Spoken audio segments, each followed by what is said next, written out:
મોડાસા શહેરમાં traffic police helmet વગર ચલાવતા વાહન ચાલકો સામે કડક કાર્યવાહી કરી રહ્યા છે।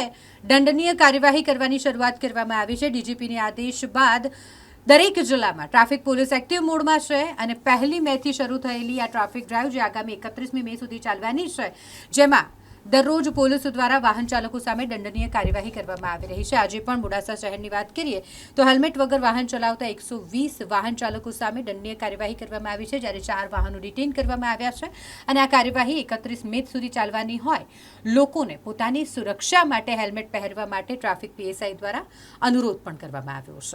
મહેરબાન ડીજીપી સાહેબ દ્વારા સમગ્ર ગુજરાત રાજ્યમાં વિથઆઉટ હેલ્મેટ વગર ફરતા વાહન ચાલકો વિરુદ્ધ એક સ્પેશિયલ ડ્રાઈવનું આયોજન રાખવામાં આવેલ છે, જેના અનુસંધાનમાં અરવલ્લી જિલ્લાના પહેલા ચોકડી ખાતે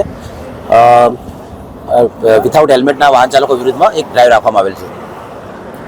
સર, જે હાલ કયા પ્રકારનો દંડ ફટકારવામાં છે ને કેટલા વાહનો દંડાયા છે? જે વાહન ચાલકો હેલ્મેટ નથી પહેરતા, ત્રિચક્રીય વાહન ચાલકો, તેમના વિરુદ્ધમાં ખાસ આ ઝુંબેશ ઊભી કરવામાં આવી છે અને અત્યાર સુધીમાં 120 ઉપર મેમો બનાવવામાં આવેલા છે, તેમાં 4 ગાડીઓ ડિટેન લેવામાં આવેલ છે। પહેલી મે 2026 થી 31 મે 2026 એટલે કે 31 દિવસની સતત આ ઝુંબેશ ચાલુ રાખવામાં આવશે। પ્રજા માટે કોઈ સંદેશ છે? પ્રજા માટે જેમ જેમ સમગ્ર ભારત દેશની અંદર વસ્તી વધારો થઈ રહ્યો છે, તે પ્રમાણે વાહનોની સંખ્યા પણ વધી રહી છે, એના પ્રમાણમાં એક્સિડન્ટનું પ્રમાણ પણ ખૂબ પ્રમાણમાં વધી રહ્યું છે, જેમાં પબ્લિકમાં અવેરનેસ આવે અને અકસ્માતોમાં ઘટાડો થાય એના રિગાર્ડિંગમાં આ એક ડ્રાઈવ રાખવામાં આવેલ છે ડીજીપી સાહેબ દ્વારા।